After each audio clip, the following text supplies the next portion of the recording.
किसी इंसान का बदलना तब तक संभव नहीं होता जब तक वो अपने दिमाग को बदलने के लिए तैयार ना हो। इसका सीधा सा अर्थ है कि दुनिया में मोटे तौर पर दो तरह के लोग होते हैं, ओपन माइंडेड और नैरो माइंडेड। इन दोनों के बीच सबसे बुनियादी अंतर है आइडेंटिटी का। खुले दिमाग वाला इंसान सही और गलत को देखता है, समझता है और फिर ये तय करता है कि जो सही है उसे अपनाया जाए, अब भले ही उसके लिए खुद को बदलना पड़े। वो अपनी पहचान से ज्यादा सच को महत्व देता है। वहीं संकीर्ण सोच वाला इंसान भी सही गलत को देखता है और समझता है, लेकिन वो कभी अपनी पहचान को बदलना नहीं चाहता। वो चाहता है कि दुनिया उसके अनुसार बदले, न कि वो खुद सच के अनुसार बदले। इसे एक उदाहरण से समझिए। मान लीजिए एक आदमी है जो बचपन से एक पर्टिकुलर फैमिली ट्रेडिशन को फॉलो करता आया है। उसके घर में हमेशा से यही कहा जाता रहा है कि हमारे घर में तो ऐसे ही होता है। चाहे बात शादी की हो, करियर की हो या ज़िंदगी के किसी भी फैसले की हो, हर बात पर यही कहा जाता है कि हमारे घर में तो हमेशा से ऐसे ही होता आया है। अब चाहे उसे यह समझ में आ भी जाए कि दुनिया बदल चुकी है या कोई नया तरीका शायद ज़्यादा सही हो सकता है, फिर भी वो उसे अपनाता नहीं है, क्योंकि अगर वो बदलेगा तो उसे ये मानना पड़ेगा कि उसके घर का तरीका शायद पूरी तरह सही नहीं था। और यही बात उसकी आइडेंटिटी और उसके ईगो को चुभ जाती है।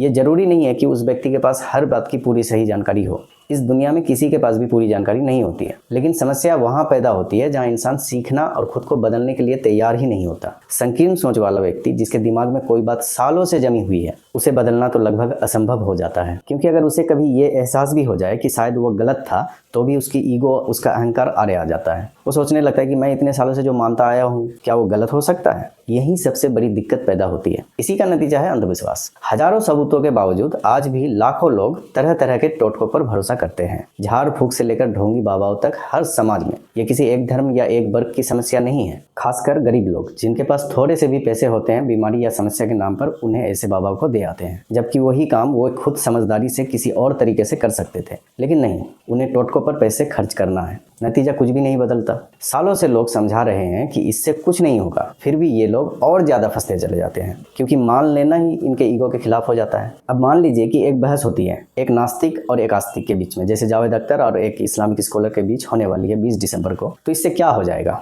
वही होगा जो हमेशा से होता है। दोनों अपने अपने तर्क देंगे, अपनी अपनी बातें रखेंगे, लेकिन जो जिस सोच के साथ आया है वो वही सोच लेकर वापस जाएगा। कुछ क्लिप्स वायरल हो जाएंगे, कहीं नास्तिक भारी पड़ेगा तो कहीं आस्तिक। लोग उन क्लिप्स को देखकर वही राय बनाएंगे जो वे पहले से मान कर बैठे हैं। असल समस्या ये नहीं है कि लोगों को सही गलत पता नहीं है। असल समस्या ये है कि लोग वही मानना चाहते हैं जो वो सालों से मानते आए हैं। सोच बदलना बहुत मुश्किल है और इसी वजह से ऐसे बहसें अक्सर डिबेटेबल ही रह जाती है। परिवर्तन नहीं हो पाता क्योंकि किसी के पास कोई सबूत तो है नहीं ईश्वर के होने का और ना होने का।